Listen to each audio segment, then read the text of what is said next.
Pemerintah terus mendorong agar hukuman kebiri bagi pelaku kejahatan seksual bisa segera disahkan. Presiden Joko Widodo telah menginstruksikan menteri terkait untuk menyelesaikan masalah payung hukum untuk hukuman itu. Menurut Jokowi, segala bentuk kejahatan seksual harus dihukum seberat-beratnya. Ini sudah diputuskan oleh Bapak Presiden untuk menginstruksikan kepada Menko PMK, Menteri Sosial, Menteri Perempuan dan Perlindungan Anak, dan juga Menteri Hukum dan HAM untuk segera menyelesaikan persoalan yang berkaitan dengan payung hukum terhadap hal ini. Nah, ketika kasus ini muncul kembali dan ini sekarang mendapatkan perhatian yang luar biasa dari publik, tentunya pemerintah mengharapkan agar ini menjadi prioritas baik oleh pemerintah maupun DPR, karena untuk menjadi prioritas prolegnas kan harus datang dalam dua pihak. Sekali lagi, kalau itu bisa dilakukan, maka perlindungan kepada anak-anak kita, apalagi kalau lihat kasus yang terjadi pada saudari YY dan seterusnya ini, kan tidak hanya satu, ini ada juga di beberapa daerah lainnya. Ini sudah sangat mengkhawatirkan dan memprihatinkan, maka hukuman yang seberat-beratnya dan sanksi sosial perlu diberikan kepada siapapun yang melakukan itu. Jadi kejahatan seksual itu harus dihukum seberat-beratnya. Orang yang melakukan tindak kekerasan seksual sangat tidak manusiawi. Kalau itu kemudian terjadi pada lingkungan kita, apakah kita juga bisa mengatakan hal yang sama? Jadi kita harus berkewajiban, pemerintah harus berkewajiban untuk memberikan perlindungan terhadap kejahatan seksual, karena biasanya orang yang mendapatkan perlakuan itu, maka traumanya itu dalam seumur hidupnya, dan itu sangat tidak adil kalau kemudian kita tidak memberikan perlindungan terhadap hal tersebut. Sekretaris Kabinet Pramono Anung menyatakan Presiden Joko Widodo tengah mendorong percepatan hukuman kejahatan seksual anak. Pramono menambahkan jika hukuman terhadap kejahatan seksual anak tidak tegas, maka akan memberikan ruang bagi kejahatan serupa di depan. Sekretaris Kabinet Pramono Anung mengatakan Presiden Joko Widodo menginstruksikan Menko Pembangunan Manusia dan Kebudayaan, Menteri Sosial dan Menkumham untuk prioritaskan penyelesaian kejahatan anak. Menurut Pramono, hukuman terberat harus dikedepankan karena kejahatan terhadap anak makin marak di Indonesia. Pemerintah ingin sanksi tegas dikedepankan, termasuk salah satunya hukuman dalam bentuk kebiri. Pramono menegaskan pemerintah juga akan mendorong memperberat hukuman kejahatan anak ke dalam Prolegnas 2016. Penegasan ini muncul sejak kasus pemerkosaan gadis berusia 14 tahun yang diperkosa 14 pria di Bengkulu 2 Mei lalu. Agar persoalan ini Presiden sudah menginstruksikan kepada Menko PMK, Menteri Sosial, Menteri Perempuan dan Anak, serta Menkumham untuk segera memprioritaskan penanganan masalah kejahatan seksual. Karena kalau ini dibiarkan ataupun tidak dengan hukum yang tegas, maka orang akan atau kelompok masyarakat akan mempunyai keberanian untuk melakukan tindakan itu.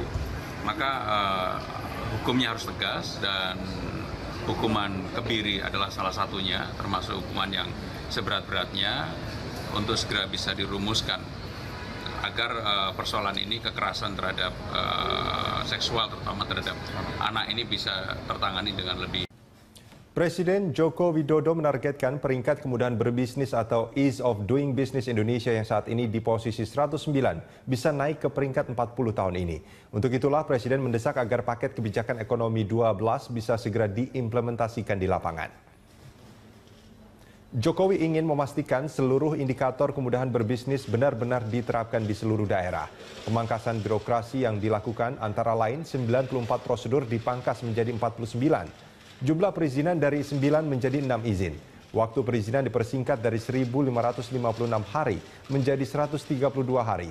Wilayah DKI Jakarta dan Surabaya akan menjadi percontohan untuk penerapan kebijakan itu.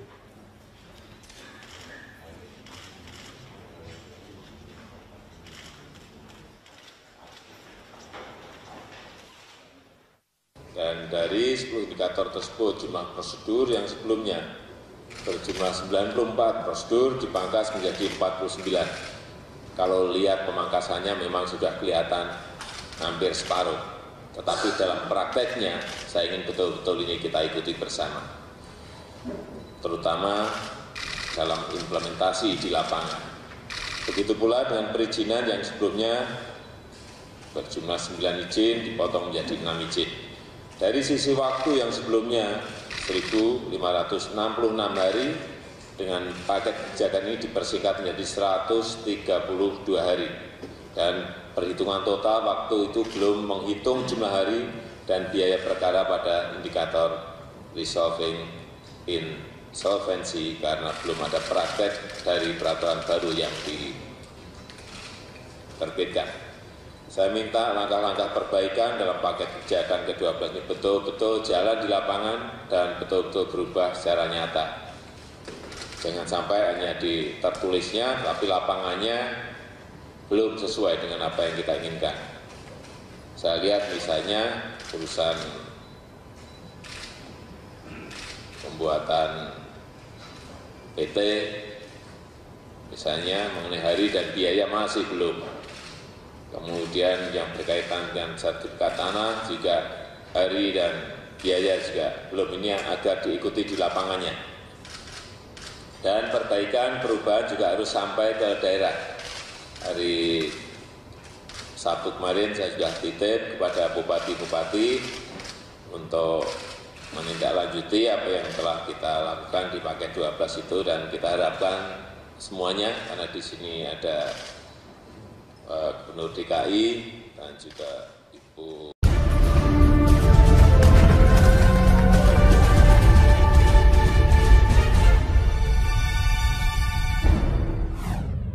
Presiden Joko Widodo mengundang tim Thomas dan Uber Cup ke Istana Merdeka Jakarta. Presiden yakin tim akan membawa pulang piala Thomas dan Uber. Informasi selengkapnya kita terhubung dengan reporter Eko Frimaandani di Istana Kepresidenan Jakarta. Eko, apa pesan Presiden Jokowi kepada tim yang akan segera berlaga di Tiongkok? Ya Iqbal, baru saja pertemuan antara Presiden Joko Widodo bersama tim selesai digelar. Kurang lebih pertemuan berlangsung 25 menit.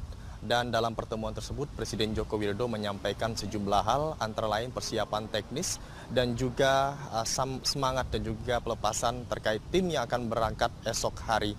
Dari pengurus dan juga 20 orang pemain yang nantinya akan berangkat ke Tiongkok dan akan berlaga pada tanggal 15 hingga 22 Mei mendatang, diharapkan mampu membawa kembali piala Thomas dan juga Uber ke Indonesia.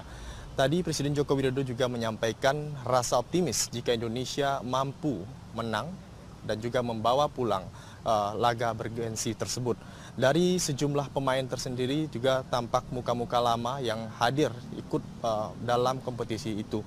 Dan dalam kompetisi ini tadi juga Ketua Umum PBSI yakni Gita Wirjawan menyampaikan jika untuk tim Thomas sendiri ditargetkan mampu meraih juara umum.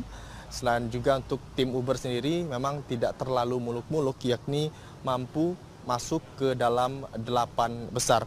Kita ketahui Iqbal, jika Indonesia terkait dengan ikutnya dalam kompetisi ini, memang Indonesia terakhir menang dalam Thomas pada tahun 2002, sedangkan untuk Uber sendiri baru menang pada tahun 96 lalu.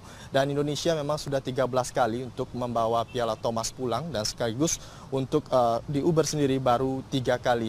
Lawan-lawan di Indonesia sendiri sangat berat, terutama Cina selaku tuan rumah menjadi lawan berat, mengingat Cina sendiri secara konsisten mampu meraih kemenangan di sejumlah laga terakhir belakang ini. Dan berikut pernyataan lengkap dari Presiden Joko Widodo terhadap para pemain.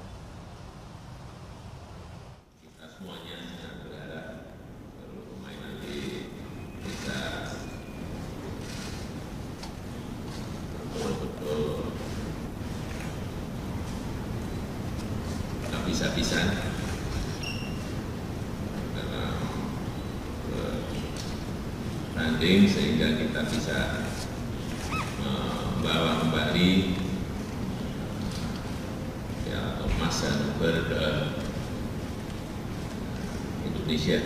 Pemerintah pun menjanjikan akan memberikan hadiah atau bonus kepada tim Uber dan juga Thomas Indonesia yang berhasil membawa pulang juara. Namun untuk nominal sendiri pemerintah masih merahasiakan, mengingat saat ini masih digodok berapa nominalnya. Memang diharapkan kepada muka-muka lama seperti Grace Natali dan juga Hendra Setiawan mampu membawa Indonesia ke ajang internasional. Iqbal. Baik, Eko Frimandani melaporkan langsung dari Istana Kepresidenan Jakarta. Terima kasih. Ibu Negara Iriana Joko Widodo didampingi oleh Ibu Mufidah Yusuf Kala hari Senin mengunjungi pelatihan pengelola PAUD pendidikan anak usia dini yang digelar Ibu-Ibu Kabinet Kerja di Gedung Balai Besar Latihan Masyarakat di Sleman, Daerah Istimewa Yogyakarta. Ya, pelatihan yang diikuti oleh 100 orang ini dikomandoi oleh istri-istri Menteri Desa, Pembangunan Daerah Tertinggal dan Transmigrasi. Guna meningkatkan kualitas pendidikan anak usia dini, Organisasi Aksi Solidaritas Era Kabinet Kerja (OASE) berkomitmen menyukseskan gerakan PAUD berkualitas. Salah satu langkah yang dilakukan adalah dengan menggelar pelatihan pengelola PAUD yang diikuti oleh 100 orang dari daerah istimewa Yogyakarta, Kabupaten Temanggung, Jawa Tengah, dan dari Kabupaten Sumeneb, Madura, Jawa Timur. Sebagai langkah dukungan, Ibu Negara Iriana Joko Widodo dan Ibu Mufidah Yusuf Kala hari Senin meninjau pelatihan tersebut. Usai menerima kunjungan Ibu Negara, istri Marwan Jafar, Ari Haryati Marwan Jafar mengatakan, ibu-ibu yang tergabung dalam OASE menyadari pentingnya masa emas usia dini, karena pendidikan anak usia dini harus ditangani secara baik demi pertumbuhan dan perkembangan anak. Di Indonesia, anak-anak kecil sudah banyak yang disekolahkan. Ketika anak kecil disekolahkan ke sekolah yang salah, nanti hasilnya juga akan salah. Nah, di sini diharapkan dengan pelatihan ini, pendidik-pendidik di Indonesia itu mempunyai cara pengajaran yang benar sesuai dengan perkembangan anak di usianya. Pendidikan usia dini yang baik diharapkan dapat memberikan karakter yang baik dan berbudi pada anak-anak. Dari Sleman, Daerah Istimewa Yogyakarta, Agus Utantoro, Metro TV. Pemirsa, paket ekonomi jilid 12 ternyata belum sepenuhnya berjalan usai dirilis Presiden Joko Widodo pada 28 April silam. Salah satunya berkaitan dengan pendirian perseroan terbatas PT dan pengurusan sertifikat tanah. Jokowi pun mengultimatum agar kebijakan ini segera diimplementasikan.